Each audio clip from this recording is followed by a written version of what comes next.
নমস্কার বন্ধুরা, শুভ দুপুর। অবশেষে শরীর খারাপ থাকা সত্ত্বেও কিন্তু সমস্ত কাজবাজ কিন্তু করে চলে এসেছি ঠাকুর ঘরে। দেখো ঠাকুর ঘরে আজকে জানো তো বন্ধুরা, বুদ্ধ পূর্ণিমা, এই জন্য একদম ফুল পাইনি, সব ফুল লোকে তুলে নিয়ে চলে গেছে ভোর রাতে এসে।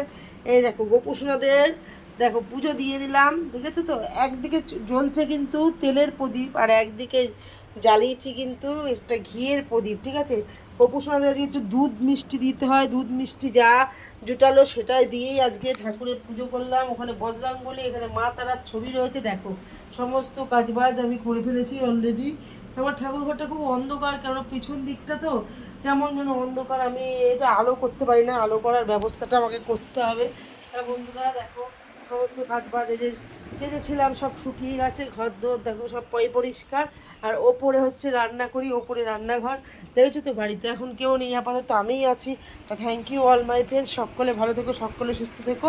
এবার আমার এখনও কাজ আছে, দুধ জাল দেওয়ার পালা, ওপরে যাব। তো থ্যাংক ইউ, সবাই ভালো থেকো, ঠিক আছে। আর আমাদের গোপুসোনাকে দিয়ে আজকে তোমাদের দিনটা যেন ভালো যায় সেটাই আমি বললাম। গোপাল পুজো করি, কিছু মনে করো না।